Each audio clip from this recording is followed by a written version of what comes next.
नमस्कार दोस्तों। अगर आप चैनल पर नए हैं तो चैनल को सब्सक्राइब करना ना भूलें और वीडियो को एक लाइक कर दीजिए। तो चलिए आज के एपिसोड शुरू करते हैं। फरवरी 2026 की शुरुआत में दो वायुमंडलीय नदियां कैलिफोर्निया का कुछ हिस्सों में व्यापक बाढ़, तेज हवाएं और बिजली की कटौती लाएंगी। तूफान के कारण कई क्षेत्रों में रिकॉर्ड तोड़ बारिश होगी। साथ ही दक्षिणी कैलिफोर्निया में कई काउंटियों के आपातकाल की स्थिति की घोषणा की जाएगी।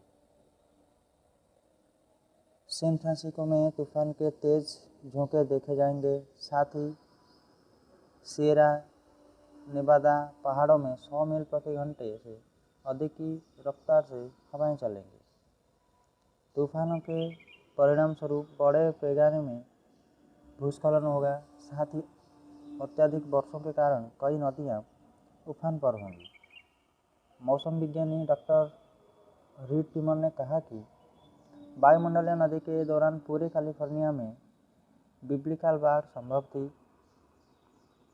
1 फरवरी से 2 फरवरी 2026 तक कैलिफोर्निया ने वायुमंडलीय नदी के कारण पहले पाइनएप्पल एक्सप्रेस तूफान के प्रभाव का अनुभव किया, जो बाद में संयुक्त राज्य अमेरिका को पार कर गया और कोलोराडो में I-25 कॉरिडोर पर बस गया।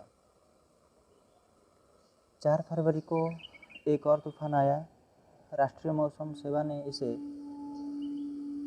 संभावित रूप से जीवन के लिए खतरा के रूप में वर्गीकृत किया और लॉस एंजल्स को आपातकाल की स्थिति में मजबूर कर दिया। Orange County, San Bernardino County, Riverside County, San Diego County, San Luis Obispo County, Santa Barbara County और वेंचुरा काउंटी सहित 7 अतिरिक्त काउंटियों ने आपातकाल का स्थिति घोषित कर दी। बारिश कई दिनों तक जारी रहने की उम्मीद थी। कैलिफोर्निया के कुछ हिस्सों में रिकॉर्ड मात्रा में बारिश होने की उम्मीद थी। विभिन्न समाचार आउटलेट्स ने अनुमान लगाया कि लॉस एंजल्स में 3 फरवरी से 5 फरवरी के बीच 6 महीने के बराबर वर्षा का संचय देखा जाएगा। इसके साथ ही सिएरा नेवादा पहाड़ों में 1 से 3 फीट बर्फबारी होने का अनुमान लगाया गया था, जबकि मैमथ लेक्स सीए जैसी ऊंची जगहों पर संभावित रूप से 4 फीट से अधिक बर्फबारी हो सकती है।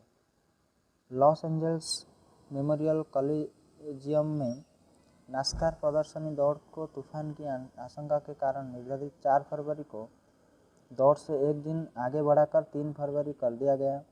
इसके अतिरिक्त सैन बर्नार्डिनो पर्वत की तलहटी के हिस्सों में पर्याप्त वर्षा होने की उम्मीद है, जिसका अनुमान 10 से 12 इंच तक है।